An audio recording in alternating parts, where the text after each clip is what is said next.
परमात्मा को पाने तथा उसका वास्तविक लाभ प्राप्त करने के लिए पवित्र बाइबल में प्रमाण है कि प्रभु ने मनुष्य को अपना ही स्वरूप बनाया। 6 दिन में सृष्टि रचकर 7वें दिन विश्राम किया। कुरान शरीफ में प्रमाण है कि हजरत मोहम्मद को खुदा स्वयं कह रहे हैं कि मैंने तुम्हें उस परमात्मा की महिमा बताने के लिए भेजा है। वो परमात्मा कबीर है जिसने 6 दिन में सृष्टि रची तथा 7वें दिन तख्त पर जा विराजा। उसकी खबर किसी बाखबर से पूछकर तो देखो। कृपया अवश्य सुनिए जगत गुरु तत्वदर्शी संत रामपाल जी महाराज के अमृत वचन। ऐसा ही जो द्रौपदी ने करके वो सारी थाली उनके सामने रख दी, कहा भगवान भोजन पाओ। अब क्या किया उस ऋषि ने? उदाहरण देने के लिए परमेश्वर ने, कहीं जीभ चटोरी ना हो जाए मेरे अनुयायियों की, ये क्या सोचा कि आज तो ये मन नाना प्रकार के भोजन खाके और खुश होगा, कल फिर इसकी याद आवेगी वहां जाते झोपड़ी में। हमारे लिए उदाहरण दिया परमेश्वर ने। तो क्या किया कि संत स्वाद नहीं करते, उन्होंने जितना भोजन खाना था उन कटोरियों में से थाली में डाल लिया और सबकी खिचड़ी बना ली।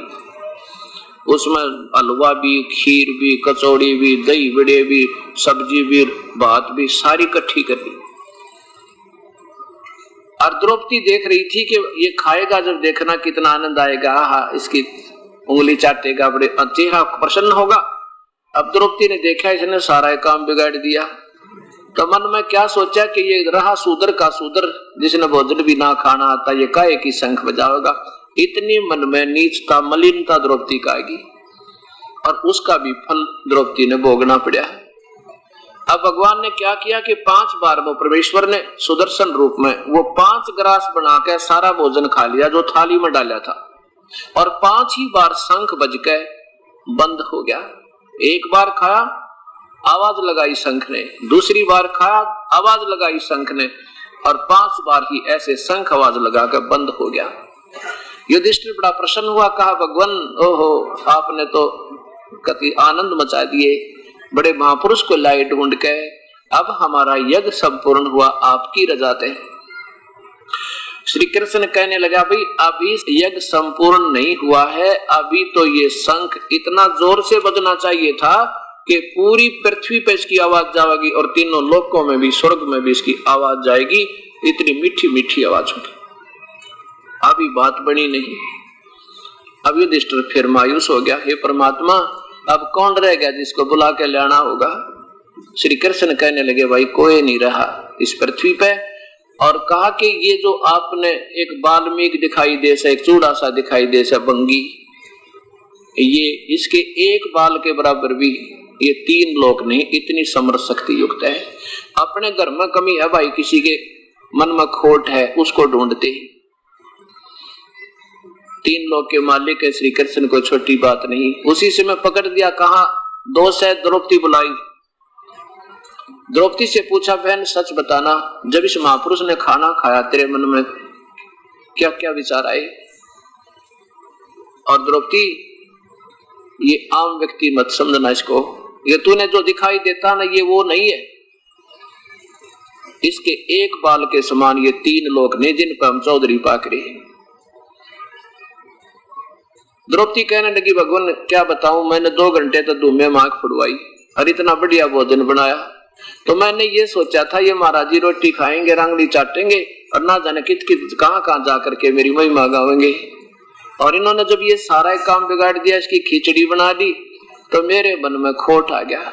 मैंने ये शब्द कही कि ये शूद्र का शूद्र रहा, इसने काय का शंख बजाएगा जब भोजन भी खाना ना आता। इस बात से भगवान श्री कृष्ण ने कहा, द्रौपदी ये त्रिबुद्धिहीनता है, संत के बारे में ऐसे विचार आना भी तेरी हृदय मलिन हो गया, तेरे दोष की भागन होगी तू। अब ये संत ने आकर तेरे घर पर रोटी खाई है, तेरे पे एहसान किया इसने। देखो आपने ये हलवे पूरी बनाकर संत मोल नहीं ले लिया, अपने घर पर 2 रोटी सब खाकर सोते, और इस जीभ से यहां से नीचे जाने के बाद सारे स्वाद बराबर हो जाते हैं, केवल शरीर पोषण ही इसका मूल काम होता है आहार का। और द्रौपदी तेरी गलत धारणा है, इस संत के पैर धोकर पीले चरणों का रेत समेत धूल समेत, तो तुम्हारा काम बनेगा, नहीं तो तुम तो सीधे नरक के बागी हो। अब मरता क्या नहीं करता, लाई प्रात उठा के द्रौपदी अपने हाथा धोए उस परम संत के पैर और धो के पैर डाल के कटोरे में और धूल भरे पैरों को चरणामृत को आधा पी लिया जब द्रौपदी ने।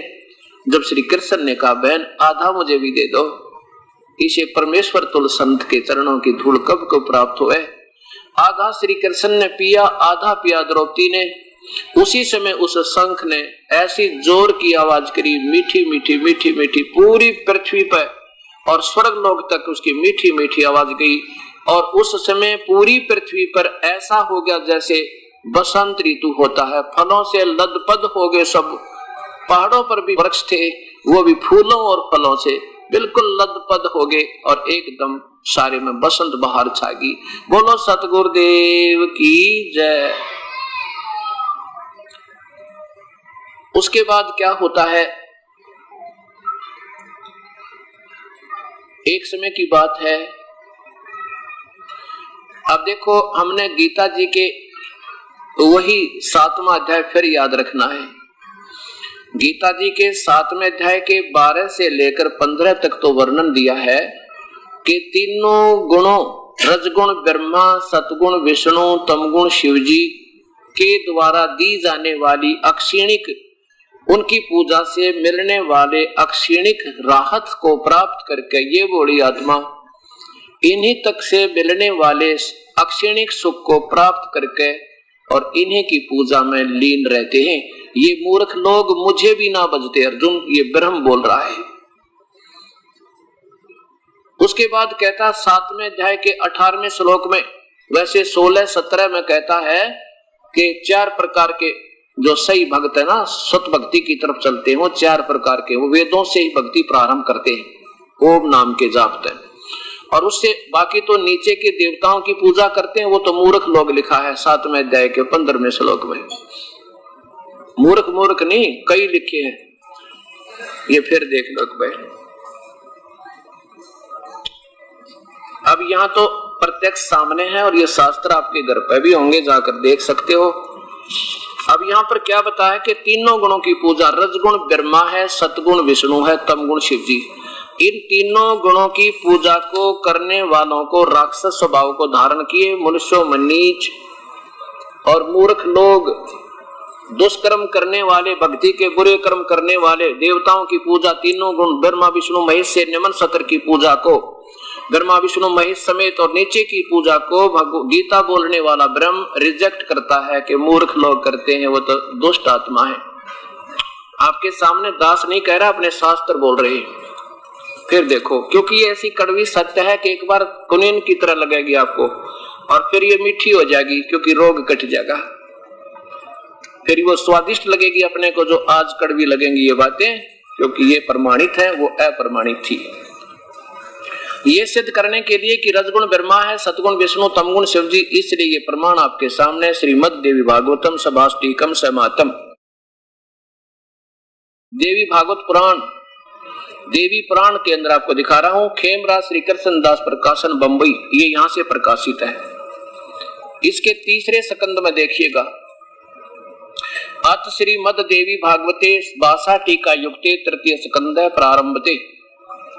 इसमें भगवान शंकर स्वयं कह रहे हैं अपनी मां दुर्गा से, दुर्गा इनकी माता है और ब्रह्म काल इनका पिता है, ब्रह्मा विष्णु महेश का। ये देखिएगा 7वां श्लोक, ये 7वां समाप्त हुआ, 8वां प्रारंभ होता है। हे माता, शंकर भगवान कह रहे हैं दुर्गा को, हे माता, यदि हमारे ऊपर आप सदा आप दया युक्त हो तो हमको सत्तमो गुण में किस प्रकार प्रदान किया और ब्रह्मा रजोगुण हरि विष्णु को सतोगुण क्यों बना दिया। फिर देखो, ये एक बार सुने यकीन ना हुआ, आपका 20-20 बार सुनोगे जब बात पड़ेगी। हे माता, यदि हमारे ऊपर सदा आप दया युक्त हो तो हमको तमोगुण में किस प्रकार प्रदान किया, ब्रह्मा रजोगुण और हरि सतोगुण। अब संस्कार देखो, हरि माने विष्णु। ये 7वां श्लोक समाप्त हुआ, 8वां प्रारंभ होता है। यदि दया धर्मना न सदा अंबिके कथम अहम मैं, शंकर जी कह रहे हैं कि अहम मैं विहित बना दिया क्यों? तमोगुण है, मुझे तमोगुण क्यों बनाया? और कमल जय, कमल से उत्पन्न होने वाले ब्रह्मा को रजोगुण संभव रजोगुण बना दिया। और सुहित है कि मुझ सतोगुण हरि, और विष्णु को आपने सत्वगुण क्यों बना दिया? इसी सिद्धम के ब्रह्मा विष्णु महेश ये तीनों गुण है, रजगुण ब्रह्मा, सतगुण विष्णु, तमगुण शिव जी। ये पवित्र शास्त्र देवी भागवत ने सिद्ध कर दिया। और ऐसे ही शिव महापुराण भी इसी का प्रमाण देता है। अभी सत्संग को समझने के लिए आपको सत्य को सत्य आपके हृदय तक पहुंचाने के लिए 25 प्रमाण आपको देने पड़ेंगे दास ने। और जब आपको ये सच्चाई समझ में आओगी, हम कहाँ खड़े थे, हम क्या कर रहे थे, हमने करना क्या चाहिए था। ये श्री शिव पुराण में प्रमाण देता हूं कि ब्रह्मा विष्णु महेश तीनों में गुण है, ये गुण युक्त है। और गीता प्रेस गोरखपुर से प्रकाशित है। इसके अनुवाद करता कौन है? संपादक है हनुमान प्रसाद पोदार, और वही गीता प्रेस गोरखपुर से ये मुद्रित है। इसमें देखिएगा अध्याय नंबर 9 का अध्याय नंबर 9 यह समाप्त होता है। इससे ऊपर है, इस प्रकार ब्रह्मा विष्णु तथा रुद्र इन तीनों देवताओं में गुण है, तीनों देवताओं में गुण है, लेकिन परंतु शिव गुणातीत माने गए। शिव ये काल है, ये शिव काल है, सदाशिव जिससे ब्रह्मा विष्णु की और महेश की उत्पत्ति हुई है, ये इनका पिता है। इसी में मैंने कल और परसों लगातार दिखाया, बार बार नहीं दिखाना चाहता आपको। अब इसमें ये सिद्ध हो गया कि रजगुण ब्रह्मा है, सतगुण विष्णु, तमगुण शिव जी। इन तीनों से क्या हो रहा है कि ब्रह्मा जी से तो जीवों की उत्पत्ति हमारे अंदर कामों तो उत्तेजना करके, यानी विषय वासना पैदा करके हमारे से संतान उत्पत्ति जो होती है, ये ब्रह्मा जी का गुण काम कर रहा है। और आपस में मोह ममता, एक दूसरे में भाई का बहन से, पुत्र पुत्री में, संपत्ति में, माता पिता में, जो हमारा एक दूसरे के साथ एक दृढ़ नाता मोह जोड़ दिया। हम मर तो कल जहां पर हृदय नहीं हट सकता, हमारे आपस के नाते थे। ये भगवान विष्णु के सतोगुण के कारण हमारे अंदर ये मोह ममता बनी हुई है। और रुद्र का गुण हमें मार देना ये सर्वविदित है। अब देखो ये पवित्र शास्त्र गीता जी, ये काल कह रहा है कि तीनों गुणों से, रजगुण ब्रह्मा से, सतगुण विष्णु से, तमगुण शिव जी से जो हो रहा है उसका निमित्त मैं हूं। क्योंकि काल को 1 लाख मानव शरीरधारी प्राणियों का रोज आहार करना होता है, उसके लिए तीनों पुत्रों से ये व्यवस्था इसने करवा रखी है। अध्याय नंबर 7 का और श्लोक नंबर ये 12 से देखिए। अध्याय नंबर 7 के और श्लोक नंबर 12। और भी जो सतगुण विष्णु से यानी सतिथि हो रही है, ये सांकेतिक शब्द हैं, इसको वही बताएगा जिसने वेदों का पूरा ज्ञान हो। क्योंकि चारों वेदों का सार गीता जी है, इसमें हिंट ज्यादा है, विस्तृत व्याख्या नहीं है, लेकिन ज्ञान श्रेष्ठ है भक्ति मार्ग का। और भी जो सतगुण से उत्पन्न होने वाले भाव हैं, और जो रजगुण तथा तमगुण से होने वाले भाव हैं, यानी इनसे जो कुछ भी हो रहा है उन सबको मुझसे ही होने वाले हैं ऐसा जान, क्योंकि इसका मूल कारण मैं ही हूं। परंतु वास्तव में उनमें मैं और वे मुझ में नहीं है। अभी आपने पढ़ा शिव पुराण में 9वें अध्याय में कि ब्रह्मा विष्णु महेश में तो गुण है और काल शिव ये गुणातीत है, ये इनसे न्यारा है। आगे देखो अब 13वें श्लोक में कि गुणों के कार्य रूप सात्विक राजस तामस यानी विष्णु ब्रह्मा और शिव से, इन तीनों प्रकार के भाव से ये सारा संसार प्राणी समुदाय मोहित हो रहा है। इन्हीं तक की भू भक्ति में, इन्हीं से मिलने वाली राहत में आसक्त होया पड़ा ये नादान प्राणी।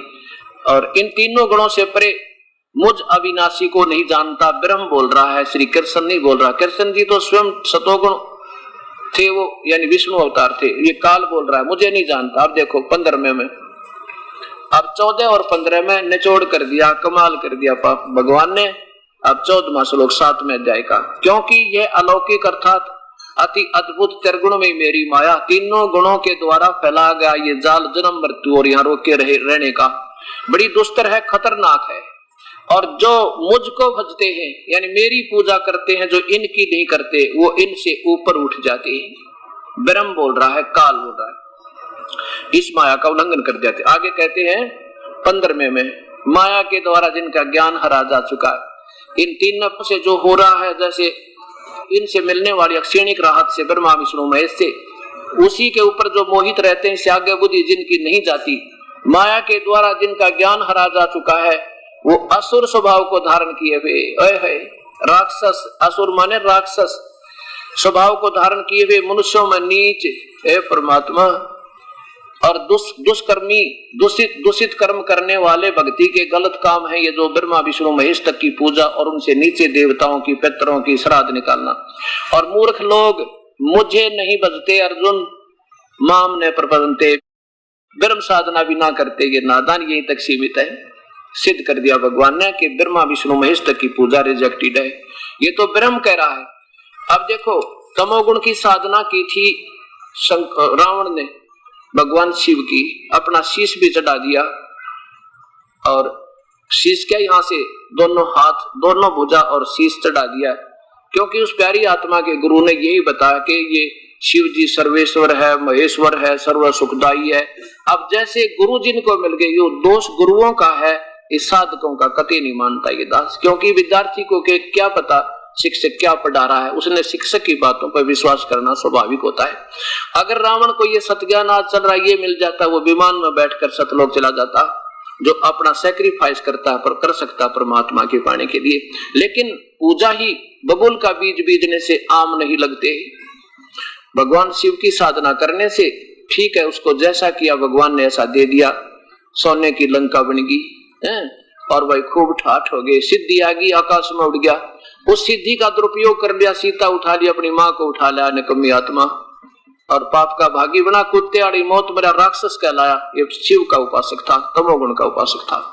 भस्मागिरी ने भगवान शिव के द्वार पर कैलाश पर्वत पर उल्टा सिर करके, नीचे को सिर, ऊपर को पैर, सिरासन पर 12 वर्ष तक साधना की। जब भगवान ने पूछा भी क्या मांगता है, मांग ले भस्मागिरी। क्या मांगा कि कड़ा दे दो। भगवान वचनबद्ध हो गए, वचनबद्ध हो गए कि कड़ा दे दो, भस्म कड़ा दे दिया। भगवान ने सोचा भी साधु आत्मा है, अपने रक्षा के लिए मांगता होगा, चल ले ले।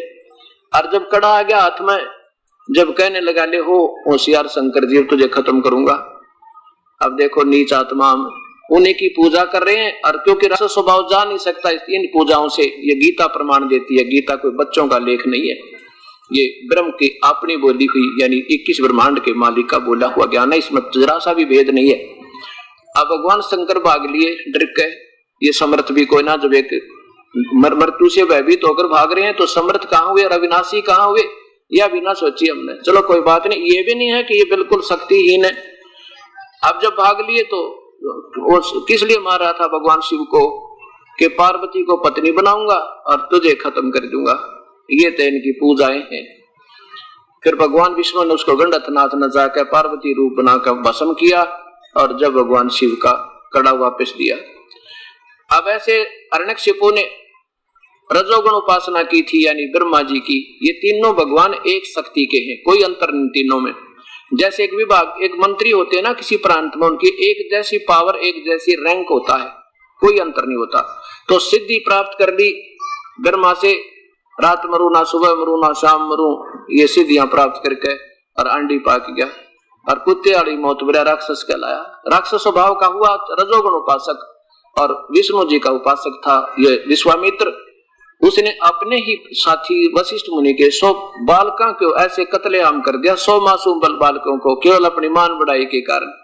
क्योंकि वशिष्ठ जी उनको राज ऋषि कहा करते, और वो कहा करते मुझे ब्रह्म ऋषि कहो, तो क्यों राज ऋषि कहता, मेरी बेइज्जती करता है। और इस द्वेष में अपने ही साथी वशिष्ठ मुनि के विश्वामित्र ने 100 बालकों की हत्या कर दी। तो यहाँ इसलिए गीता में लिखा है कि तीनों गुणों के उपासक, ये तो राक्षस स्वभाव को धारण किए हुए, मनुष्यों में नीच, बुरे कर्म भक्ति के, और मूर्ख मुझे बिना बजते नादान। एक और उदाहरण देता हूं, क्योंकि इसका लिंक है आपस में। ये तो रामायण और महाभारत की तरह आपने 100 बार सुनना पड़ेगा, जब ये सत्यज्ञान हृदय में समा होगा आपका। एक बार कुंभ का मेला भरा हरिद्वार में, आज से 350 वर्ष पूर्व। वहां पर ये यानी तमोगुण के उपासक कौन कौन है, नाथ परंपरा के, ये कनपाड़े नाथ, ओगड़ नाथ जो बिल्कुल नंगे रहते हैं, और ये गिरी पुरी, ये सारे इकट्ठे हो गए अपने अपने खेमों में। और विष्णु जी के उपासक, सतोगुण के उपासक वैष्णव साधु, ये भी पहुंच गए अपने न्यारे खेमे में इकट्ठे हो गए। और जब आया वो स्नान करने का समय, हर की पैड़ी हरिद्वार में, वो पहुंच गए, सारे के सारे चल पड़े, अपने अपने प्रस्थान किया स्नान के लिए। सबसे पहले नंगे महात्मा वो नागा पहुंच गए, हर की पैड़ियों पर खड़े हो गए घेर के सब स्थान को। कहने लगे बाकी सभी बाहर खड़े हो जाओ, पहले हम स्नान करेंगे, हम सर्वश्रेष्ठ हैं, हम इच्छा है, हम निर्गंध हैं, त्यागी और बैरागी हैं, हम सर्वश्रेष्ठ हैं, पहले स्नान करेंगे। अब वैष्णव साधु आए फिर दूसरे नंबर पे, वो कहने लगे, वो पूरा झुंड के झुंड ग्रुप के हजारों की संख्या में आकर कहने लगे कि तुम काहे के श्रेष्ठ हो, पशु की तरह नंगे फिरते हो, तुम टट्टी के हाथ भी नहीं धोते, सरड़ फरड़ गलीज, बाहर निकलो, हम सर्वश्रेष्ठ हैं, हम वैष्णव उपासक हैं, हम बिल्कुल सत भक्ति करते हैं, ऐसा है वैसा। अब नान नून तब भूल गए, स्नान तो गए भूल, और मुक्कम मुक्का लट्ठम लट्ठा। कहते हैं तलवार निकाल लाए और बाले निकाल लिए, छुरी निकाल ली, 25,000 वो दोनों ग्रुप उस हर की पैड़ी पर कत्लेआम कर दिया और भगवान भूल गए। अब यहाँ बताते हैं परमात्मा कबीर साहब के, तीर तुपक तलवार कटारी जमदड़ जोर बदावे हैं, और हर पैड़ी और हेत ना जाना, और वहां जाकर चलावे हैं। ये काटे शीश नहीं दिल करुणा, वो जग में साध कमावे हैं, और जो जन उनके उपदेशी हो जा उनको भी नरक ले जावे हैं। ये भी खतरनाक कहानी है भाई। अब क्या बताया कि तीनों गुणों के उपासक ये राक्षस स्वभाव को धारण किए हुए। बता, एक आम व्यक्ति नहा रहे हो ना पांचार किसी घाट पे, और कोई वृद्ध आदमी आ जाए या कोई कह दे भाई मैं भी नहा लूं, वो कहेंगे आ जाओ आप भी नहा लो, और थोड़ा थोड़ा स्थान दे दिया करे, नहा लो कोई बात नहीं। और इन लोगों का तो आम व्यक्ति से भी बद व्यवहार। जब ये नहाने के ऊपर लड़का मर गई, ये कहाँ के संत। तो गीता जी की बातों को हमने श्रेष्ठ मानना होगा, जो इसमें लिखा ये अक्सर गलत नहीं, लेकिन इसको समझने की कमजोरी इन संतों की, इनके पास ये 5वें वेद का ज्ञान नहीं था। और 5वां वेद यानी सोसम वेद जो है, ये कुंजी है या ताड़ी है सारे खजाने के सब सदग्रंथों को खोलने की। ये इस दास को दी मेरे परमेश्वर ने, कबीर परमेश्वर ने मेरे गुरुदेव के माध्यम से इस दास पर जाकरी आप पुण्य आत्माओं के लिए खजाना खोल दिया भी है। अब यहाँ तक तो रिजेक्ट हो गए तीनों गुणों के उपासक, तो मूर्ख लोग राक्षस स्वभाव का धारण किए, ब्रह्मा विष्णु महेश, और पितर पूजनीय, श्राद्ध निकालनी है, गीता में मना किया। ये और देख लो 9वें अध्याय का 25वां श्लोक। देखो भक्तात्माओं, यदि भक्ति करनी है तो अपनी पवित्र गीता जी को अपने फेर पढ़ना होगा। पहले ये सच्चाई भी अपने तक नहीं आ पाई। 9वें अध्याय का 25वां श्लोक, यही पवित्र गीता जी, इसमें स्पष्ट मना किया है कि ना पितर पूजना चाहिए, ना श्राद्ध निकालने चाहिए, ना भूतों की पूजा। ये तो यूजलेस है, ये बिल्कुल गलत है। अध्याय नंबर 9 का श्लोक नंबर 25 देखो। देवताओं के पूजने वाले देवताओं को प्राप्त होते, और पितर यानी श्राद्ध निकालने वाले वो पितर बन जाते। पितर भी भूत होते हैं, और भूतों के पूजने वाले भूतों को प्राप्त होते हैं, भूतों के समूह में चले जाएंगे। और इस प्रकार मेरा पूजन करने वाला मुझे ही प्राप्त होते हैं। इससे क्या सिद्ध हो गया कि भगवान गीता में मना करता श्राद्ध निकालने को, और ये श्राद्ध निकालने की सलाह जो संत देता वो शास्त्र विरुद्ध साधना कर और करा रहा है। इसलिए 16वें अध्याय के 23वें श्लोक में लिखा है, जो शास्त्र विधि को त्याग कर जो मनमानी पूजा करते हैं, ना उनकी गति हो, ना सिद्धि हो, ना कोई सुख हो। यही कारण हुआ कि हमारे पूर्वज भूत बन गए, पितर बन गए, और उन पितरों की पूजा हम लगे, हम भी पितर बनेंगे, क्योंकि ये भगवान का संविधान अटल है, इसमें कोई चेंज नहीं कर सकता।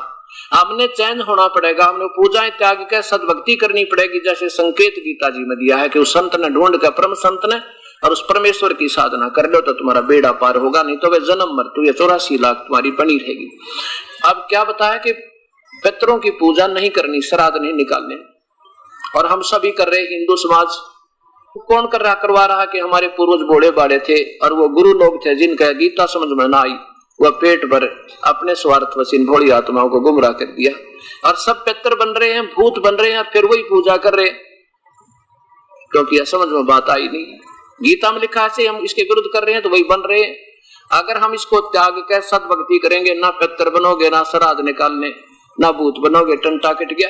तो हम वो क्यों ना करें जिससे सारे झंझट मिटे, हमारा कष्ट भी निवारण हो। अब इसके लिए प्रमाण क्या देता हूं कि एक जैसे क्या आड़ लेते हैं ये लोग संतजन, ये कहते हैं कि पुराणों में लिखा है, पुराणों में कि श्राद्ध निकालो।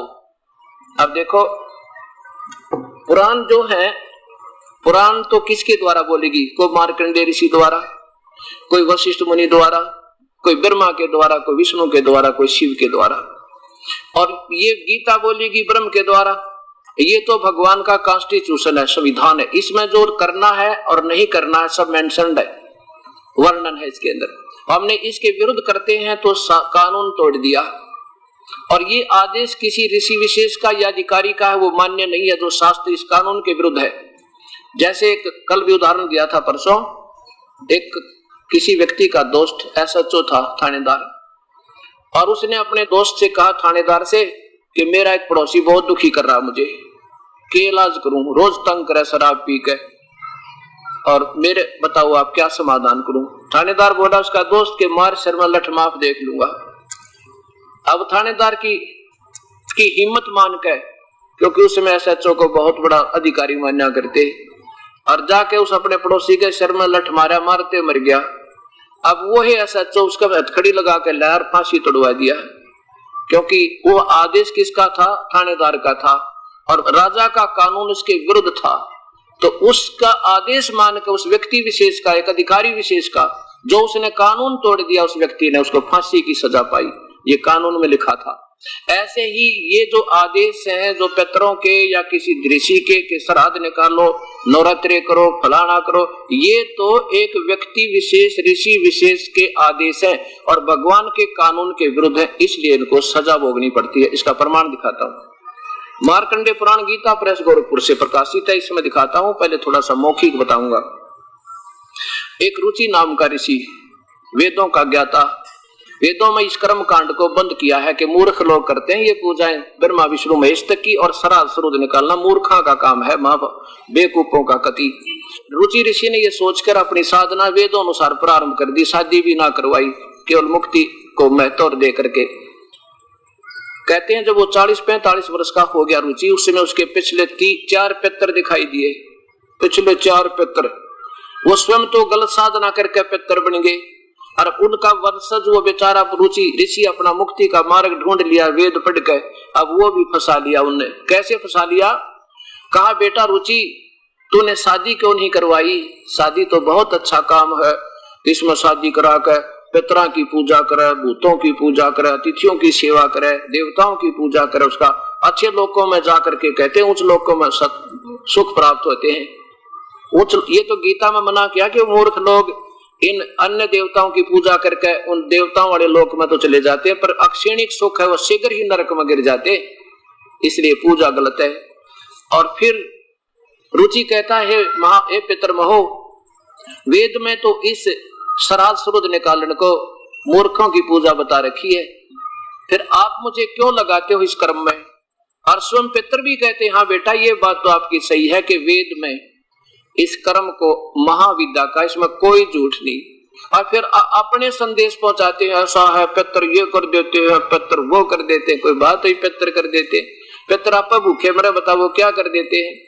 अब ये सोचना होगा कि हमने अब अपने मूल शास्त्रों को फिर संभालना होगा, जिससे हम इन बुराइयों से और इन संकटों से बच सकें जो हमारे पवित्र शास्त्र बना करते हैं। ये मार्कंडेय ब्रह्म पुराणांक कार्यालय, कल्याण कार्यालय, गीता प्रेस गोरखपुर, इसमें देखिए 237 पृष्ठ पे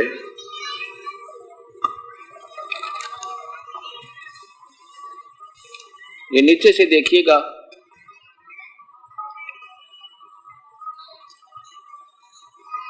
रौप्य ऋषि मुनि की उत्पत्ति की कथा। ये देखो मार्कंडेय जी कहते हैं, या देखो पितर बोले, मैंने मौखिक सुना दिया, इसका सारा वर्णन ये है। पितर बोले बेटा विहा सर्ग और अपवर्ग का हेतु होने के कारण एक पुण्य कार्य है, उसे तूने क्यों नहीं किया? तूने क्यों नहीं किया? ग्रस्त पुरुष समस्त देवताओं, पितरों, ऋषियों और अतिथियों की पूजा करके पुण्य में लोगों को प्राप्त होते हैं। वह सभा के उच्चारण से देवताओं को, सवधा के शब्द से पितरों को आदि आदि की पूजा करते हैं। और फिर क्या बताते हैं, रुचि ने कहा पितरगण यहाँ लाओ, ये ऊपर देखो, ये 4 पितर दिखाई देते हैं। ये ऋषि को आगे करो, यहां तक करो। ये चारों पितर रुचि ऋषि को दिखाई दिए, भूत बने हुए थे, दादे परदादे बाप, गलत साधना करके वेदों के विरुद्ध। अब ये क्या कहता है रुचि ऋषि कहता है, देखो नीचे लाओ। रुचि ने पूछा पितरमहो, वेद में कर्म मार्ग को अविद्या कहा है, फिर क्यों आप लोग मुझे इस मार्ग उस मार्ग में लगाते हैं? पितर बोले, यह सत्य है कि कर्म को अविद्या ही कहा गया है, इसमें तनिक भी निश्चय नहीं है, तनिक भी मिथ्या नहीं है। फिर और क्या बच गया? फिर तो इनकी अपनी तगड़मबाजी है। फिर भी इतना है कि निश्चित है कि विद्या की प्राप्ति में कर्म के कारण में विहित कर्मों में पालन करने को मनुष्य का, ये उनके अपने तुक्के हैं, ये हमने कतई नहीं चाहिए। जब ये स्वयं कहते हैं कि वैसे मूर्खों की पूजा है पितर पूजा करना, श्राद्ध निकालना, और फिर अपने बच्चे को जो अपना जीवन कल्याण करवा लेता वो भी फंसा दिया अपनी तगड़मबाजी लाके। अब पिछले किसी के 4 पितर दीख जा, कालजा पाट जा आदमी का, और भाई डरता पूजन करे ना करे तो करने लग जा। रुचि ऋषि के साथ या बन गई बेचारे के साथ। अब हमारे साथ ऐसा ही बना है, जब तक हम परम संत कबीर परमेश्वर की शरण में नहीं आएंगे, इतने ये पितर ने दुखी करेंगे, और जब इसकी शरण में आ जाएंगे ये देवता भी और पितर भी किनारा पकड़ जाएंगे। और हम एक मंत्र देते हैं आपको, पहला मंत्र जो होगा उसी के कारण आपके पितरों की भी गति हो जाएगी, वो पितर नहीं रहेंगे, और दुनिया उनको कुछ भी मिलो पर वो पितर भूत नहीं रहेंगे, उससे ये भी कल्याण टंटा कट जाएगा आपका। अब प्रसंग चल रहा था 7वें अध्याय के 18वें श्लोक में लिखा है कि 4 प्रकार के फिर ब्रह्म साधना करते, 3 भगवान है, ब्रह्म, परब्रह्म और पूर्ण ब्रह्म। ब्रह्म साधना का ज्ञान चारों वेदों और पवित्र गीता जी में है, पूजा की विधि का, और उससे भगवान प्राप्ति नहीं होती। ओम नाम के जाप से केवल अन्य उपलब्धियां होती हैं, ये काल यानी ब्रह्म की प्राप्ति नहीं होती। गीता जी के 11वें अध्याय के 48वें श्लोक में यही स्पष्ट किया है कि अर्जुन ये है मेरा वास्तविक रूप, ये काल कह रहा है, और ये मेरी प्राप्ति यानी भगवान प्राप्ति, क्योंकि ब्रह्म की साधना के लिए वेद की साधना करते हैं। वेद और गीता के अनुसार कहते हैं इस विधि से, वेदों में वर्णित विधि से मेरे को प्राप्त नहीं कर सकते, मेरा दर्शन नहीं कर सकते। इससे सिद्ध हो गया कि वेदों में वर्णित विधि से प्रभु प्राप्ति नहीं है, और लाभ बहुत है। जैसे ब्रह्मा विष्णु महेश तीनों गुणों की पूजा से ब्रह्म साधक को बहुत ज्यादा 1000 गुना बेनिफिट है, लाभ है। कैसे कि वो महास्वर्ग में चले जाएंगे और वहां हजारों युग तक उसमें ठाठ करेंगे, लेकिन फिर भी पूर्ण क्षीण होने के बाद फिर नरक में, फिर 84 लाख में गधे बने सरेगा। इसलिए काल ब्रह्म भी कहता है कि मेरी पूजा भी अनुत्तम है, घटिया है, वो तो परमात्मा 3रे नंबर का वो पूर्ण ब्रह्म है, उसकी ही भक्ति से तुम्हारा जन्म मृत्यु और ये कष्ट कर्म दंड कटेगा। अब क्या कहा उसने कि वो भगवान कह रहे हैं कि ये जो मैंने आपको अपना रूप दिखाया ये है मेरा स्वरूप, लेकिन इसको मेरी प्राप्ति ना वेदों में वर्णित विधि से, ना किसी यज्ञ से, ना तप से, ना जप से, ना किसी, देखो 48वें श्लोक में 11वें अध्याय के, हे अर्जुन मनुष्य लोक में इस प्रकार विश्व रूप वाला यानी विराट रूप, ये है मेरा रूप जो का तू, जो मैंने तुझे दिखाया, एवं रूपम, इस रूप को, ये है मेरा वास्तविक रूप। मैं न तो वेदों में, वेद और यज्ञ के अध्ययन से यानी वेदों में वर्णित विधि से, क्योंकि गीता बोला जा रहा है वेदों की तरफ संकेत है, वेद ही शास्त्र है जो भक्ति और ज्ञान के, और न दान से और न ही उग्र तप, न क्रियाओं से, न उग्र तप से तेरे अतिरिक्त दूसरे द्वारा देखा जा सकता हूँ। किसी के द्वारा ना तो पहले देखा गया और ना आगे देखा जा सकता, ना वेदों में वर्णित विधि से, ना किसी जप से, ना तप से। इति सिद्धम, वेदों में वर्णित विधि से परमात्मा प्राप्ति नहीं है, बाकी और लाभ अन्य पूजाओं से 1000 गुना ज्यादा है, ये सिद्ध करना चाहता है। इसलिए भगवान ब्रह्म गीता बोलने वाला कह रहा है कि मेरी भक्ति भी 4 प्रकार के करते हैं।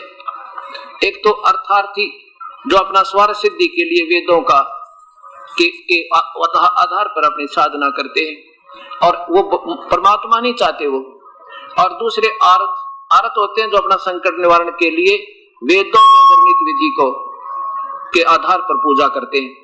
और तीसरे नंबर के जिज्ञासु कौन होते हैं? जो केवल ज्ञान इकट्ठा करके और चतुर्वेदी त्रिवेदी कह लागे परमात्मा मिला नहीं पर वैसे सुख के विद्वान बन जा, वो जिज्ञासु होते हैं, वो भी प्रभु नहीं पा सकते, पाना नहीं चाहते। और चौथे नंबर के ज्ञानी वो होते हैं जिनको ज्ञान हो गया वेदों के पढ़ने से कि परमात्मा भजे बिना मनुष्य शरीर व्यर्थ है। और भक्ति भी एक परमात्मा है, वही पूर्ण ब्रह्म की करनी चाहिए और देवताओं की पूजा करने से भी गलत व्यर्थ है। वो ज्ञानी है। उन ज्ञानी आत्माओं ने निष्कर्ष तो निकाल लिया कि मानुष जन्म पाकर प्रभु की भक्ति करे, वो परमात्मा कोई और है। इन देवताओं की पूजा निम्न सतर की नहीं करनी चाहिए। तो उन प्यारी आत्माओं ने क्या सोचा कि ओम नाम का जाप उस पूर्ण ब्रह्म का है, जबकि ओम नाम का जाप ये ब्रह्म का है।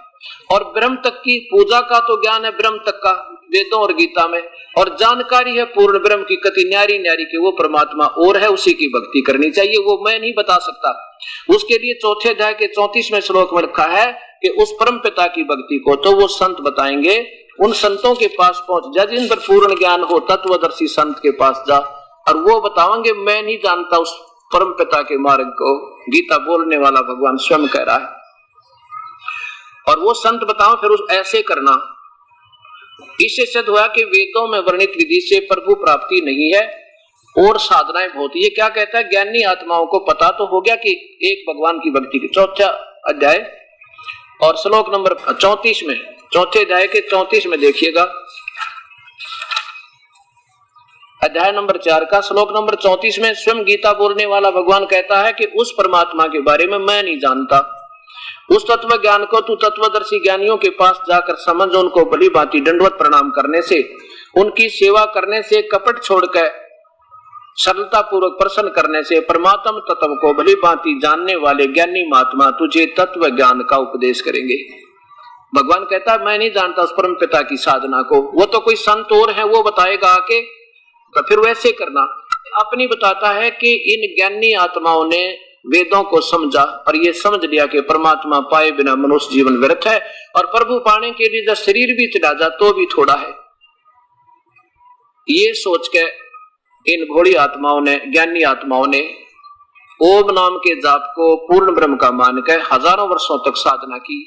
तो ये काल कहता है कि प्रभु तो प्राप्ति होती नहीं, उनको सिद्धियां आ जाती है, फिर ये प्रभु पाक जाते हैं, हंडी पाक जाते हैं, परमात्मा तो मिलता नहीं, सिद्धियां आ जाती हैं। आकाश में उड़ जाना, वचन से किसी का विनाश कर देना, फिर कुछ दिन स्वर्ग में और फिर 84 लाख योनियों में चक्कर इनका भी बना रहता। इसलिए भगवान कहता है, काल ब्रह्म कहता है कि मेरी पूजा भी घटिया है, या पूरी कोई ना, पूर्ण नहीं है, अनुतमाम है, घटिया तो घटिया है। अब देखो ये 7वें अध्याय 18वें श्लोक में स्पष्ट किया है।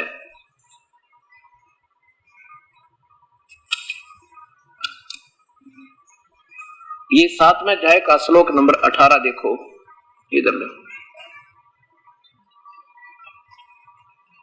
उतारा सर्वे एवं एते ज्ञानी तु आत्मा, ये सभी ज्ञानी आत्मा मेरे मत में एवं मेरे विचार में है तो ये उत्तम यानी उदार है।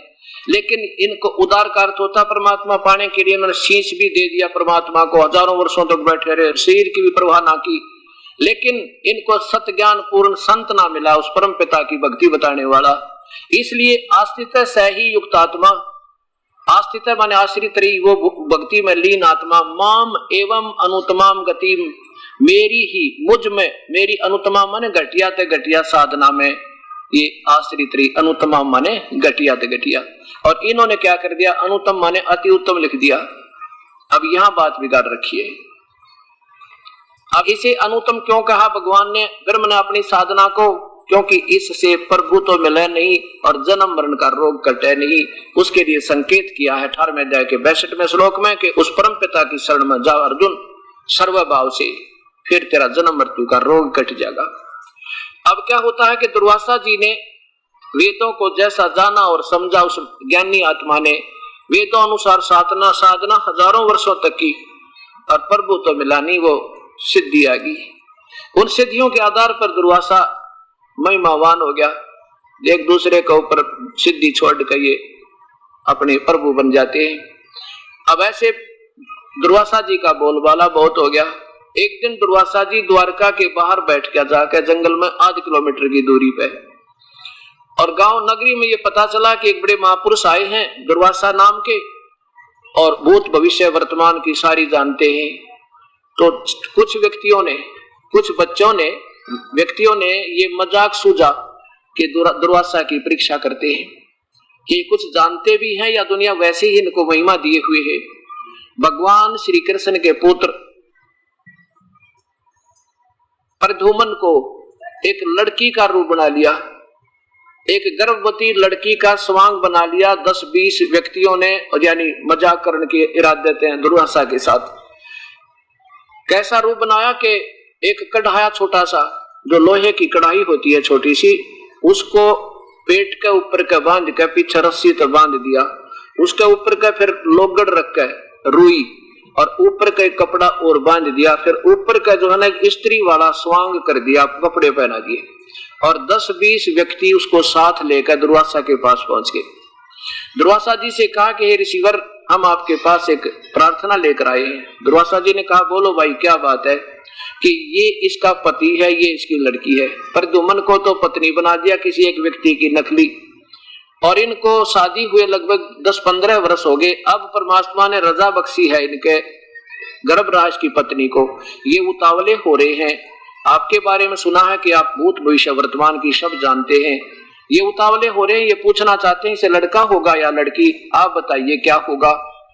दुर्वासा जी ने देखा ये बदमाशी करने आए हैं, अपनी गान लगा कर देखा तो ये तो कढ़ाया बांध रखा इन्होंने। क्या कहा दुर्वासा ने कि इससे बताऊं क्या होगा? तुम्हारे यादव कुल का सत्यानाश होगा। ये श्राप दे दिया। अब फिर ठाया चिमटा करके लाल आंख, फिर भाग लिए वो बच्चे, वो उस्तागर भाग गए, गाँव में आ गए नगर में। नगर निवासियों को पता चला, बुजुर्गों को, कि बच्चों ने मजाक कर दिया, दुर्वासा ने श्राप दे दिया। और दुर्वासा का श्राप तो एटम बम है भाई। अब फिर कह रहे क्यों घबराते हो, चलो श्री कृष्ण के पास चलते, वो हमारे भगवान है, सब कुछ कर सकते। श्री कृष्ण के पास गए, हाहाकार मची हुई नगरी में, सारी में शोर शराबा मच गया कि बात बिगड़ गई। अब श्री कृष्ण ने कहा कि जाओ तुम दुर्वासा के पास जाओ और बच्चों को ले जाओ, उनसे अक्षमा याचना करवाओ, वही उनसे, वो दयालु होते हैं संत, और अक्षमा कर देंगे, जाओ वहां पर। चले गए, दुर्वासा से प्रार्थना की, बच्चों को उनके चरणों में डाल दिया कि माफी मांगो निकम्मे तुम। दुर्वासा कहने लगा कि अब मेरे बस की बात नहीं है, मेरे वचन जो निकल गया वो खाली नहीं जावे, मेरे बस का नहीं, आप जाइए, अपने बच्चों को समझा कर रखा करो। अब 3 दिन हो गए, 4 दिन हो गए, 4-5 दिन तक द्वारका में कोई रसोई नहीं बने, इतने भयभीत हो गए। अब श्री कृष्ण ने देखा कि तो हाहाकार मच गई, तो सबको बुलाया, मौजिज व्यक्तियों से कहा भाई क्यों घबराते हो, क्यों चिंता करते हो, इसका समाधान है, कोई ऐसी बात थोड़ा ही है, अगे भगवान आप ही समाधान कर सकते हो। श्री कृष्ण ने कहा कि ऐसा करो, किससे विनाश होगा यादव कुल का? इस कढ़ाई से होगा ना, और इन कपड़ों से जो स्वांग बना रखा था। कहा जी हाँ जी, कि इन कपड़ों को तो जला दो, और लोहे के कढ़ाई को घिसा कर पत्थर का चूरा बनाकर और जमुना में घेर दो, वो क्षेत्र बता दिया उस स्थान पर जाकर, और वहीं घिसा दो इसको ले जाकर के। अरे ना रहेगा बांस, ना बजेगी बंसुरी। बड़े प्रसन्न हुए सभी, क्या वाह जीवा, बहुत अच्छी बात बताई, समाधान सही बताया भगवान ने। अब जाकर के वो कड़ा घिसान लग गए, रोज के 50-50 व्यक्तियों की ड्यूटी लग गए, 1 घंटे की या 10 घंटे की उसने घिसावा। अब लोहे का पत्थर पर घिसाना वैसे है तो कठिन काम, फिर मरते क्या ना करते, घिसा दिया। अब एक कड़ा रह गया जो ना घिसा, वो ड्यूटी ला दी मेरे जैसे आलसी की। अब भाई तेरी जिम्मेवारी है, चाहे 1 दिन में घिसा, चाहे 6 महीने में, चाहे 6 साल में, ये तो तूने घिसाना है। उसने देखा भाई इनका तो काम निमट गया, तेरा भी याद दावी ना होया। वो चारों तरफ से घिसाने से चमकीला सा कड़ा बन गया। उसने सोची सारा कढ़ाई तो घिस गई है, अब एक कड़े में के बिजली गिरेगी, पटक देने ठाक है। उसने वो जमुना में फेंक दिया, और उसने मछली ने खा लिया, एक खाद्य पदार्थ समझ के। वो पकड़ दिया एक शिकारी ने मछली, वो पारदीपी था और मछिया रही था। उसने जब उसको काटा मछली को, उसके पेट से वो चमकीली धातु निकली। वो ले गया सुनार के पास, जो हम लालची भी गड़े हैं ना, कदे चांदी ना हो, सुनार बोला भी चांदी तो है नहीं पर इस्पात बहुत बढ़िया है। तो फिर गया लोहार के पास, लोहार से बोला कि मेरे तीर का आगे का हिस्सा बना दे जहर बुझा के। वो ज्यों कहते उस लोहार ने करके उसको सौंप दिया। अब क्या होता है कि कुछ समय के बाद आपस में द्वारका में छोटी छोटी बातों पर मन मुटाव, खेचा तानी, लड़ाई झगड़े, कत्लेआम शुरू हो गए, कोई काल मृत्युआ, ना जाने के उपद्रव हो गए। ऐसे जब नगरी में कोई ऐसी दिक्कत आती है तो समझदार लोग यही कहा करते हैं, ना जाने नगरी का कौन सा पाप उदय हो गया। अब श्री कृष्ण, क्योंकि गुरु उनके यादव के वही थे और पांडव के श्री कृष्ण ही गुरु थे, धार्मिक गुरु। गुरु जी के पास गए, श्री कृष्ण से कहा भगवान ना जाने अपनी नगरी में क्या तूफान आ गया है, कोई किसी की बातें सुनकर प्रसन्न नहीं, ना बड़े छोटे की इलाज रही भगवान, रोजाना कत्लेआम होने लग गया, इसका समाधान बताओ। और कारण क्या है ये? भगवान ने कहा कि तुम्हारे ऊपर वो दुर्वासा का दिया हुआ शराब प्रभावी हो गया। इसका समाधान ऐसा है कि तुम पूरे के पूरे सारे यादव नर, नवजात शिशु से लेकर सारे नर जाओ और जहां पर वो घिसाया था ना, वो कढ़ाई के चूरा डाला था, वहां जाकर जमुना में स्नान करके आओ, तुम्हारे पाप ये शराब कट जाएगा। अब मरते क्या नहीं करते, जब देखा भाई नवजात शिशुओं को भी ले ले चल पड़े, कहीं छोटे बच्चा पर शराब ना रह जाए, भगवान बात बिगड़ गया। नवजात शिशु यानी नर आदमी चल पड़े और पहुंच गए उस प्रभास क्षेत्र में जहां पर वो चूरा घिसाकर डाला था। उस चूरे का तेज पत्तों का, तीखे पत्तों का घास उग गया, लंबा लंबा चौड़े, एक शुगर कैन ईख जैसे पत्तों का। अब वहां वो पहले ही लड़ाई झगड़ा तो गांव में नगरी में एक दूसरे की मनमुटाव हो ही रहा था। पहले तो स्नान करें कि कदे शराब ना रह जाए, फिर बाहर आवे, बाहर आते गुट्टम गुट्टा और वो निकाल कर घास और मारे एक दूसरे की गर्दन पर, आर पार कर दें, लपेटा आ जा और ऐसे खींच दें, दो टुकड़े हो जा। उसी उस कढ़ाई के चूरे तक 56 करोड़ यादव कत्लेआम हो गए, वहां सत्यानाश हो गया। गए थे पाप कटान और कट गए आप भगवान के आदेश तय। अब ये सोचना पड़ेगा, जो आज कहना गंगा में स्नान कर लो तुम्हारे कर्म कट जाएंगे, ये तो बेकान की बात है भाई। जब भगवान ने आदेश दिया, उनको सलाह बताई कि वहां जाकर स्नान कर लो तुम्हारे पाप कट जाएगा, ये शराब कट जाएगा, शराब तो कटा नहीं, यादव जरूर कट गए। अब यहाँ क्या बताते हैं कबीर परमात्मा कि ये तो काल के ब्रह्म के साधक श्रेष्ठ मुनियों के लक्षण हैं, जो नो भी ना सोचा न मैं तो के शराब दे रहा है इसको, एक बच्चों के जरा सी नादानी का, किसने दुर्वासा को लताड़ रहे हैं कबीर परमात्मा। क्या कहते हैं कि दुर्वासा को पेता समझ न आई नीचे, 56 करोड़ यादव कटे वहाँ मची रुधिर की कीचे। कबीर परमात्मा कहते हैं ये काल के पुजारी ब्रह्म तक के साधक, ये हालत ब्रह्म तक के साधकों की। ये भी नीच बताए कि इतने बड़े महापुरुष ने नो भी ना सोचा तू के श्राप देने जा रहा है, कितना विनाश हो जाएगा तेरी एक जबान तय। तो क्या कहते हैं, दुर्वासा कोपे क्रोधित हुए तहां उस मौसम और समझ न आई नीच, कुछ भी ना विचार करा उस दुष्ट आत्मा ने, मैं ऋषि कवावे और ऐसा भयंकर श्राप दिया कर बच्चों को, कह दे भाग जाओ निकम्मो, ऐसा नहीं करते संतों के साथ। इतनी कहनी थी बस उसने। संत होता या यानी सद्बुद्धि होती, पूर्ण परमात्मा का सिर पर पंजा होता तो क्या किया कि 56 करोड़ यादव कटे और वो मची रुधिर की कीच, रुधिर माने गारा, उस खून की गारा माच गई और 56 करोड़ यादव का सत्यानाश हो गया। अब भगवान ने जो पता चला कि वो तो गए काम तय, श्री कृष्ण भी चल पड़े वहां से उठ के अपने राज तय पहुंच गए। उसी प्रभास क्षेत्र में जाकर लेट गए एक वृक्ष के नीचे, और एक शिकारी जिसने उस कड़े का तीर बनवाया था विषाक्त करवा कर, बचे हुए कड़े, कढ़ाई के कड़े का, उसको लिए फिर रहा है और 2 पैर होगी, उसको कोई शिकार नहीं मिला। उसने सोचा चल इस वृक्ष के नीचे विश्राम करता हूं थोड़ी देर, फिर आगे शिकार तलाश करूंगा। जब निकट पहुंचा उस वृक्ष के नीचे तो भगवान श्री कृष्ण अपने घुटने पर दूसरा पैर रखकर लेटे हुए थे, उसका पंजा सामने दृष्टिगोचर हो रहा था और भगवान के पंजे में वो पद्म था। पद्म की चमक ऐसे होती है जैसे 100 वाट का बल्ब दिन में चमके पर रोशनी ना हो पर चमक पूरी होती है। पत्तों की झुरमट नीचे तक टिकी हुई थी उस वृक्ष की टहनियां। शिकारी ने देखा उन टहनियों की झुरमटों में से कि ये कोई मृग की आंख चमक रही है। सारा दिन का दुखी हो रहा था कि कहीं इधर से जाऊंगा ये आठ पाकर मृग भाग ना जावे, यहीं से ठोक दिया तीर, मृग समझ गए, आंख समझ गए और वो लगा भगवान के पैर में। तो भगवान को दर्द हुआ तो जैसे पीड़ित व्यक्ति, जख्मी व्यक्ति कराहता ऐसे कराने लगा, मार दिया रे, मर गया रे। तब वो घबरा गया, वो शिकारी घबरा गया कि भगवान ये तो व्यक्ति मर गया, बड़ा धोखा हुआ। देख सारा दिन का तंग पा रहा, थारी शिकार की जगह के जुल्म हुआ। आगे जाकर देखा ये तो द्वारकाधीश, क्योंकि राजा का मुकुट न्यारा पहचाना जा। चरणों में गिरकर रोने लगा, भगवान मेरे से गलती होगी, मैंने आपके पैर में कोई चमकीली चीज थी, उसको मृग की आंख समझ कर और मेरे से ये तीर लग गया। दाता मेरा दोष कति नहीं, माफ कर दो मुझे। भगवान ने कहा कि शिकारी तेरा दोष नहीं भाई, तेरा और मेरा कोई पिछला हिसाब था। मैं रामचंद्र था त्रेता युग में और तू सुग्रीव का भाई बाली था, अपना ये बराबर हो गए भाई। अब तू यहाँ से खिसक जा, किसी बताइए मत रहा, नहीं तो तुझे मार डालेंगे वो पांडव आगे तय।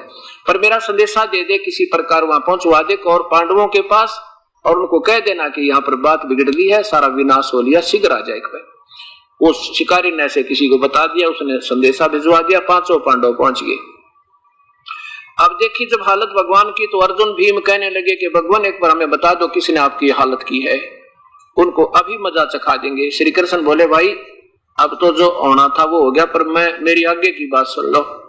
सारे के सारे यादव मर चुके हैं आपस में लड़के, केवल औरतें बाकी हैं। उन औरतों को अर्जुन तो ले जाना इंद्रप्रस्थ में, ना तो यहाँ के लोग इनकी बेइज्जती करेंगे और यहाँ जीना दूभर हो जाएगा। इस एक काम तो ये करिए मेरा, और दूसरा ये है कि मेरी अंतिम वचन सुन लो जो मैं तुम्हारे लिए कुछ कहना चाहता हूँ। अब वो भी बताओ भगवान कि तुम अब जाकर वापस अपना राज अपने पौत्र परीक्षित को देकर और राज त्याग जाना, हिमालय में जाकर कठिन तपस्या करना और अंतिम श्वास तक अपने शरीर को खत्म कर देना हिमालय की बर्फ में जाके। अब कहने लगे भगवान किस लिए, कोई कारण पूछ सकता हूं? अर्जुन ने पूछा कि राज त्याग देने का कोई कारण पूछ सकता हूं? हाँ पूछ सकते हो भाई। इसका कारण यह कि तुम्हारे ऊपर युद्ध में किए हुए पाप कर्मों का पाप छाया हुआ है और वो पाप तुम्हें बड़ा भयंकर दुखदायी, इसलिए अपने शरीर को अंतिम श्वास तक घोर तपस्या करके और हिमालय की तलहटी में जाकर समाप्त कर देना। अब ये अर्जुन की वह सुई, वो दर्द वाली जख्म फिर हरा हो गया, फिर दुखने लगी। वो बात याद आई कि भगवान दूसरे अध्याय के 37-38वें श्लोक में क्या कह रहा था कि अर्जुन तेरे दोनों हाथों में लड्डू, यदि युद्ध में मारा गया तो स्वर्ग जाएगा और जीत गया तो इंद्रप्रस्थ का राज भोगेगा। और फिर कहा कि तेरे ऊपर कोई तो युद्ध कर ले, तुझे कोई पाप नहीं लगेंगे, तो मैंने सब मार रखे हैं, तू ना लड़ेगा तो भी मार रखे, तू तो निमित्त मात्र है। और अब ये सारे पाप हमारे ऊपर ही छा गए हैं। अब ये बात भगवान से पूछनी चाहिए कि आज तो मेरे हाथ में एक भी लड्डू ना रहा, ना तो हम स्वर्ग में गए क्योंकि युद्ध में मरे नहीं, और ना ही राज भोग पा रहे हैं। आप कह रहे हो कि छोड़कर चले जाओ, तुम्हें ये दुखदाई होंगे युद्ध में किए हुए पाप। अब देखो दूसरे अध्याय का 37-38 फिर देखो, क्योंकि ये बार बार आपके सामने प्रमाण आओगा जब यह बात समझ में आएगी। पवित्र गीता जी गीता प्रेस गोरखपुर से प्रकाशित है, और इसका ये देखिएगा अध्याय नंबर 2 का 37 और 38 श्लोक। या तो युद्ध में मारा जाकर स्वर्ग को प्राप्त होगा, अथवा संग्राम में जीतकर पृथ्वी का राज भोगेगा। आगे देखो, इस कारण से अर्जुन युद्ध के लिए खड़ा हो जा, निश्चय करके खड़ा हो जा।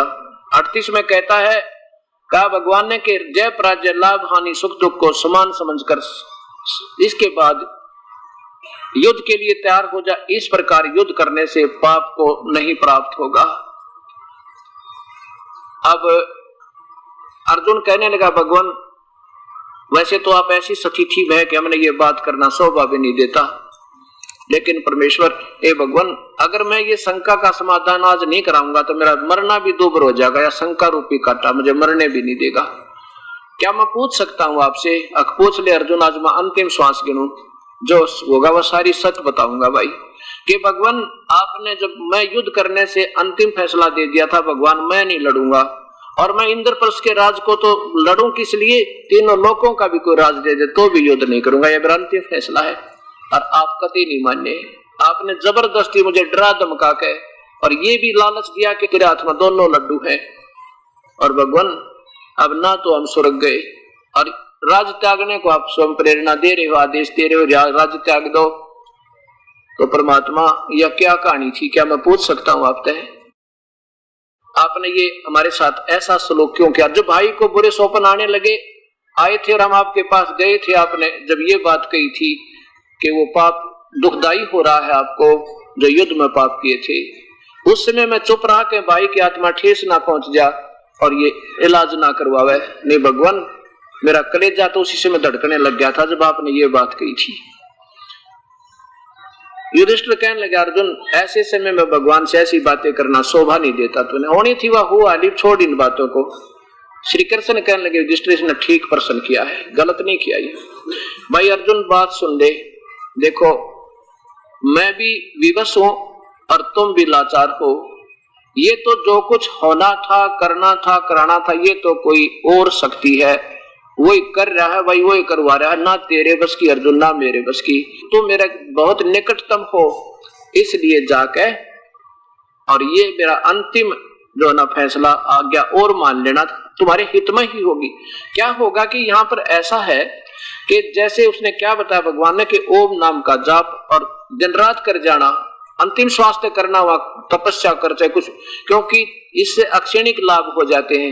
ये अलग अकाउंट होगा इनका, जैसे पाप कर, जैसे ओम नाम के जाप का, घोर तप का, इसे तप से राज मिलेगा और ओम नाम के जाप से ये स्वर्ग, जैसे क्योंकि ये क्या नाम देते, ओम नमः शिवाय, ओम नमः भागवते वासुदेव नमः, ऐसे इनको अपने अटकल से घुमा लेते इन मंत्रों को, तो इन ब्रह्मा विष्णु महेश के लोक तक जाके और फिर ये दोबारा चक्कर। लेकिन इतना बेनिफिट हो जाएगा कि युद्ध के किए हुए पाप तो अलग अकाउंट में है इनके, और ये जो तप साधना करेंगे ये दूसरे अकाउंट में लिखे जाएंगे, दोनों भोगने होते हैं इसमें। इस ब्रह्म तक की साधना के हार्ड एंड फास्ट रूल है।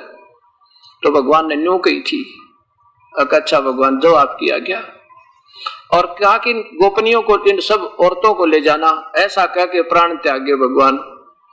अब चारों पांडव तो पहले चले गए रथ लेके, और पीछे से अर्जुन गोपियों को लेके चल पड़ा। रास्ते में भीलों ने घेर लिया, कुछ तो गोपियों को भी ले गए, लूट के भी ले गए, उनके गहने भी उतार ले गए, उन औरतों को भी कुछ को ले गए साथ में, कमी आत्मा। और अर्जुन से वो गांडीव धनुष निचला जिसके आधार पर उसने महाभारत में विजयी हुआ था, और खड़ा खड़ा पेटे। तब अर्जुन ने कहा था, ये कृष्ण बड़ा धोखेबाज आदमी था, इसने सारा विनाश ही कराया हमारा। अब जब युद्ध करवाना था, जब तो मुझे मेरे में शक्ति दे दी और एक मारू था 50 मरे थे, और आज मैं खड़ा खड़ा पिट रहा हूं। वही अर्जुन और वही गांडीव धनुष आज मेरे से टस से मस नहीं हो रहा, अब मेरी शक्ति छीन ली। ये बड़ा छलिया और धोखेबाज है। यहाँ कबीर परमात्मा कहते हैं, अर्जुन हमें समझाते हैं कि ना तो श्री कृष्ण छलिया थे और वो ना धोखेबाज थे, ये तो काल है, ये ज्योत निरंजन, ये सारा अनर्थ ये करवाता है। जब तक हम इसकी पूजा तक हैं तो इसके अधीन है, जब परम पिता की शरण में चले जाएंगे इसकी रेंज से बाहर हो जाएंगे, इसका कोई कर्म, कोई इसका वर्क, कोई दंड हमारे ऊपर अफेक्ट नहीं करेगा, न इसकी शक्ति काम करेगी। तो उसको तुम भूल रहे हो, उस परमात्मा को त्याग कर आन उपासना में जीवन खो रहे हो, ऐसा हमें बताते। अब क्या होता है कि ऐसा ही किया गया, पांचों पांडव, चारों पांडव तो हिमालय में गड़ गए, खत्म हो गए, और युधिष्ठिर का पंजा पंजा गड़ा। उन्हें एक झूठ बोली थी, उसका भी दंड उसने नरक भी भोगना पड़ा, और यहाँ कर्म शरीर से भी भोगना पड़ा। अब चारों पांडव को नरक में ठोक दिया, और 5वें पांडव को भी थोड़ी सी देर नरक भोगवाना था। उसके मन में क्या प्रेरणा आई, वो कहां पहुंचा, धर्मराज के दरबार में। युधिष्ठिर धर्मराज के बेटे थे, और अर्जुन इंद्र देव के बेटे थे, भीम पवन देव का पुत्र, और नकुल और सहदेव ये अश्विनी कुमार थे, उस देव के बेटे थे। अब यहाँ तो एक फिल्म बनाने आए थे हमारे लिए, इस काल में भेजे थे हीरो बना के, जैसे एक करोड़पति बाप का बेटा, और यहाँ पर एक फिल्म में रिक्शा चलाने का कार्य करता है, बिल्कुल गरीब बनकर, और हम उसकी उस मायूसी को देख देख कर उसके आसक्त हो जाते हैं, फिर पैसे लगा लगा कर फिल्म को देखते रहते हैं, और वो 20 लाख की गाड़ी में चला अपने पिता के घर पर जाके, हमने बेवकूफ बना गया। तो ऐसे ये 5 पांडव हीरो बनकर काल में भेजे थे। ये युधिष्ठिर धर्मराज के बेटे थे, और पवन के बेटे भीम थे, और इंद्र का बेटा अर्जुन था, और नकुल सहदेव अश्विनी के पुत्र थे। ये चारों तो डाल दिए नरक में। तो धर्मराज ने समझाया अपने पुत्र युधिष्ठिर को। जब युधिष्ठिर ने देखा सारे स्वर्ग में जाकर कहीं उसके भाई ना मिले, तो पूछा कि मेरे भाई कहाँ गए।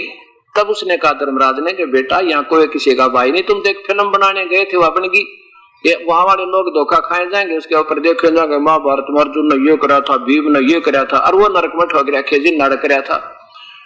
तो क्या बताया कि बेटा ये तेरे भाई नहीं है, तुम तो थोड़ा सा संस्कार था, अब पूरा हुआ तुम्हारा। अब नहीं, अब काल ने बटन दाब दिया उसका, क्योंकि उसका रिमोट इसके हाथ में, सब प्राणियों का ज्योति निरंजन के में, कि नहीं मैं अपने भाइयों को देखे बिना नहीं जी सकता, मैं उनके साथ रहूंगा, चाहे नरक में छोड़ो चाहे कुछ करो। अब थोड़ी देर उसको नरक भी लेके देख तेरे भाई ये रो रहे पड़े पड़े इसमें, कहा इनको छोड़ दो। युधिष्ठिर बोला बेटा ऐसे नहीं छोड़े जाते, ये तो कर्म का भोग भोगना पड़ेगा इनको, नहीं तो मुझे भी नरक में डाल दो। युधिष्ठिर कहने लगा। धर्मराज बोला बाहर आजा फिर बतलावेंगे, बाहर आजा बेटा, यहां बैठकर डिसीजन लेंगे, आजा तेरी बात मैं बाहर सुनूंगा। बाहर आ गया, कहने लगा पुत्र तू अपना कर्म मत बिगाड़े, इनका संस्कार हो लिया पूरा, तुम ना तेरे भाई ना कुछ, तो मेरा बेटा है, मेरे पास रहे, ये तेरे भाई नहीं है। कहने लगा नहीं मेरे भाई बाहर आएंगे तो मैं, नहीं तो मुझे भी नरक डाल दो। जब मजबूर होकर धर्मराज ने कहा पुत्र ऐसे कर, तूने कुछ अपने पुण्य देने पड़ेंगे इनको, जब ये बाहर आ सकते नरक से। युधिष्ठिर बोला मुझे मंजूर है। अब अपने आधे पुण्य संकल्प कर दिए उन चारों के लिए। अब वो चारों नरक से बाहर निकाल दिए, पांडव को बाहर निकाला। अब अर्जुन को तो ले गया इंद्र, क्योंकि इंद्र का बेटा था, और पवन देवता ले गया भीम को, नकुल सहदेव को ले गए हुए अश्वनी। अब धर्मराज के पास ये युधिष्ठिर आ गया।